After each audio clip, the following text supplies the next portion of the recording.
ଜୁଲାଇ 16, 1914। କାଲି ମୁଁ ଠିକ୍ ଯେତେବେଳେ ମୋର ଅନୁଭୂତିଟିକୁ ଭାଷାରେ ବ୍ୟକ୍ତ କରିବାକୁ ଚେଷ୍ଟା କରୁଥିଲି, ସେତେବେଳେ ମୋତେ ହଠାତ୍ ବାଧା ପାଇ ଅଟକି ଯିବାକୁ ହୋଇଥିଲା। କିନ୍ତୁ ବର୍ତ୍ତମାନ ମନେ ହେଉଛି ସବୁ ଯେପରି ବଦଳି ଯାଇଛି। ସେହି ଯଥାଯଥ ଜ୍ଞାନ, ସେହି ପରିଷ୍କାର ଦୃଷ୍ଟି ଚାଲିଗଲା। ତା ସ୍ଥାନରେ ଆସିଲା, ହେ ପ୍ରଭୁ, ତୋ ପ୍ରତି ବିପୁଳ ପ୍ରେମ, ଯାହାକି ମୋର ସମଗ୍ର ସତ୍ତାକୁ ଅଧିକାର କରିଛି। ବାହ୍ୟ ଅଙ୍ଗ ପ୍ରତ୍ୟଙ୍ଗ ଠାରୁ ଆରମ୍ଭ କରି ଗଭୀରତମ ଚେତନା ପର୍ଯ୍ୟନ୍ତ ମୋର ସମସ୍ତ କିଛି ତୀବ୍ର ଅଭିପ୍ସା ନେଇ ତୋର ଚରଣ ତଳେ ସାଷ୍ଟାଙ୍ଗ ପ୍ରଣତ।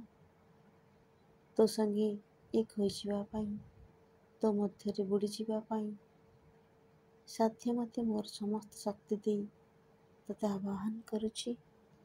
କିନ୍ତୁ ଏଥର ମଧ୍ୟ ଦେଖିଲି, ଯେଉଁ ମୁହୂର୍ତ୍ତରେ ମୋର ମନେ ହେଲା ମୋର ଚେତନା ତୋ ମଧ୍ୟରେ ପ୍ରାୟ ବିଲୀନ ହୋଇଯିବାକୁ ଆରମ୍ଭ କରିଛି, ସେହି ମୁହୂର୍ତ୍ତରେ ଦେଖିଲି ମୋର ସମଗ୍ର ସତ୍ତା ଆଉ କିଛି ନୁହେଁ, କେବଳ ତୋର ଜାଗ୍ରତ ସତ୍ତାକୁ ପ୍ରତିଫଳିତ କରୁଥିବା ଏକ ବିଶୁଦ୍ଧ ସ୍ଫଟିକ ଖଣ୍ଡ। ଠିକ୍ ସେହି ମୁହୂର୍ତ୍ତରେ ଯେପରି କେହି ଜଣେ ଆସି ମୋର ଏହି ଏକାନ୍ତ ଏକାଗ୍ରତାରେ ବାଧା ଦେଲା। ମୋତେ ତୁ ଯେଉଁ ଜୀବନ ପ୍ରଦାନ କରିଛୁ, ଏ ଯେପରି ଠିକ୍ ତାର ପ୍ରତୀକ।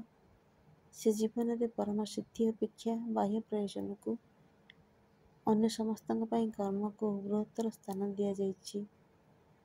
ମନେ ହୁଏ ମୋର ଜୀବନର ସମସ୍ତ ଘଟଣା ଓ ପରିସ୍ଥିତି ଯେପରି ତୋ ତରଫରୁ ମୋତେ କହୁଛି, ଚରମ ଏକାଗ୍ରତା ଦ୍ୱାରା ତୁ ଏକତ୍ୱ ଲାଭ କରିବୁ ନାହିଁ, ବରଂ ତୁ ଏହା ଲାଭ କରିବୁ ସମସ୍ତଙ୍କ ଭିତରେ ନିଜକୁ ପରିବ୍ୟାପ୍ତ କରିଦେବା ଦ୍ୱାରା। ହେ ଭଗବାନ, ତୋର ଇଚ୍ଛା ପୂର୍ଣ୍ଣ ହେଉ। ବର୍ତ୍ତମାନ ମୁଁ ସ୍ପଷ୍ଟ ବୁଝିପାରୁଛି ଯେ ତୋ ସଙ୍ଗେ ଏକାତ୍ମତା ମୋର ଏହି ବ୍ୟକ୍ତିସତ୍ତା ପାଇଁ ଏକ ଦୂରର ଲକ୍ଷ୍ୟ ନୁହେଁ, ଯାହାକୁ ଅନୁସରଣ କରିବାକୁ ହେବ, କାରଣ ବହୁଦିନ ପୂର୍ବରୁ ତାର ସିଦ୍ଧି ଲାଭ ହୋଇସାରିଛି।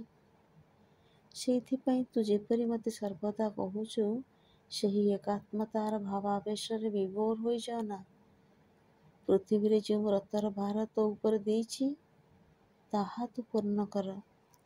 ଯେଉଁ ବ୍ୟକ୍ତିଗତ କର୍ମ ସମଷ୍ଟିଗତ କର୍ମ ସଙ୍ଗେ ଯୁଗପତ୍ ସମ୍ପନ୍ନ କରି ଚାଲିବାକୁ ହେବ, ତାହା ହେଲା ମୋର ସମସ୍ତ ଅଙ୍ଗର ଓ ସକଳ ବୃତ୍ତିର ଜ୍ଞାନ ଲାଭ ଓ କର୍ତ୍ତୃତ୍ୱ ଲାଭ ଏବଂ ଚେତନାକୁ ଏପରି ଏକ ଊର୍ଦ୍ଧ୍ୱତମ ଚୂଡ଼ାରେ ଚିରସ୍ଥାୟୀ ଭାବରେ ପ୍ରତିଷ୍ଠିତ କରିବା, ଯେଉଁଠାରୁ ଯଥାନିର୍ଦ୍ଦିଷ୍ଟ କର୍ମ କଥା ତୋ ସଙ୍ଗେ ନିରବଚ୍ଛିନ୍ନ ଏକତ୍ୱ ଏକାଧାରାରେ ସମ୍ଭବ ହେବ।